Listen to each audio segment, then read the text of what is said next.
And welcome to another week of Georgia Southern football. I'm Josh Aubrey, coming to you from Paulson Stadium as the Georgia Southern Eagles get set to take on the Presbyterian Blue Hose. For the Eagles, they're ranked #1 in the nation and are coming off a 50-20 victory against Furman. This week they go outside of conference play as they get set to take on the Presbyterian Blue Hose. Head coach Harold Nichols of Presbyterian, familiar with the option, having been an assistant coach back in the 90s, and Presbyterian played pretty well against an option team already this year in Wofford. They also got blown out by Furman. How will this one go? Well, let's send you right out for the action. A picture-perfect day for football. Georgia Southern hosting Presbyterian before a crowd of just over 16,000, and former Eagle assistant coach Harold Nichols bringing his Blue Hose to town.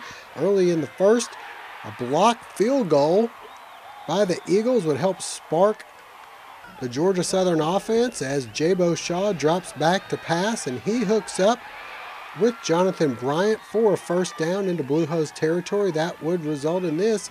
Jabo Shaw pitching to Bryant for another first down, and then the drive will be capped off by Robert Brown from 9 yards out. He goes up the middle for the score, and the Eagles take a 7-0 lead. Second quarter we go, and Jabo Shaw with the handoff inside to Brown, who busts outside, fights his way ahead. The Eagles with nearly 400 yards rushing on the day. And then from the 3, it's Jarek McKinnon going in for the score at quarterback with the keeper. Eagle defense playing solid throughout. Brent Russell right here with the stop. Back to offense we go, and the pitch goes outside, and it's McKinnon once again going around the far side for the 23-yard pickup into Presbyterian territory. That would lead to a 1-yard Jabo Shaw sneak.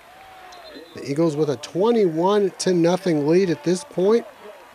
Still in the second quarter, Shaw back to the air, and he finds his favorite receiver, Jonathan Bryant. Bryant sprinting ahead, but he's stopped about the 12-yard line, and that would lead to the give on the pitch to McKinnon. He goes in once again. This time it's 28-0 Georgia Southern. Special teams getting involved as well. The high snap, and then whoop, missed by the kicker, and that would result in a touchdown. Nico Hickey on the bottom of the pile there. He'll lose his helmet, but he comes up with the ball and the score. Georgia Southern up 35-0 at this point. The Eagles come up with an interception on a tip pass. Deion Stanley with the recovery. That would lead just before the half to Adrian Mora coming in for the 36-yard field goal, and Georgia Southern takes a 38-0 halftime lead. Plenty to cheer about in the second half, and plenty to cheer about for the cheerleaders as they received their national championship rings for the all-girl team from last year. We pick up the action in the second half, and it's Adrian Mora from 37 yards out giving the Eagles a 41-0 lead.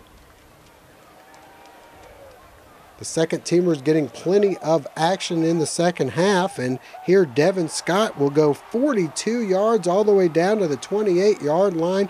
That would take us to the fourth quarter, and it's Miguel Gilmore with the 12-yard touchdown run. And the Eagles go on for the win here in an easy one, 48-14 the final.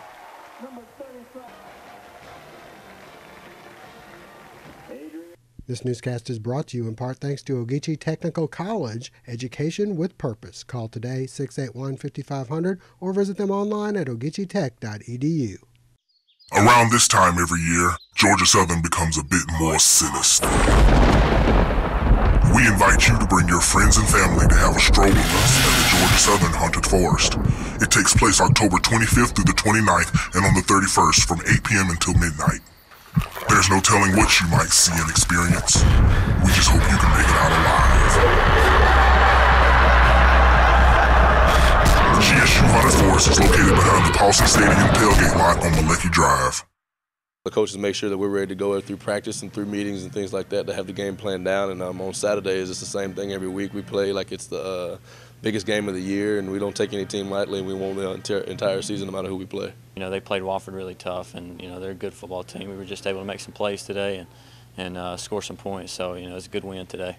Coach Monken's not going to let us look over anybody, you know. That's the way he is, and, you know, we're like that a lot. I mean, we really don't overlook them. They're a great team. You know, they could do some things. And so we prepared like that all week with a business-like attitude, knew we had to come out and take care of our business. And I think we overall did that pretty well. We had to come out this afternoon and pull full firepower, play the best we could. I thought our guys responded and did a great job and came ready to play. We had a good week of practice. I didn't see our guys loafing through practice, having a bad attitude or an attitude of, hey, this isn't a conference game, so it's not as important.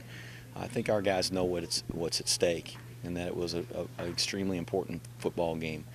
This week in practice, this was the biggest game of the year, and we treated it like that. And now this week coming up is the biggest game of the year.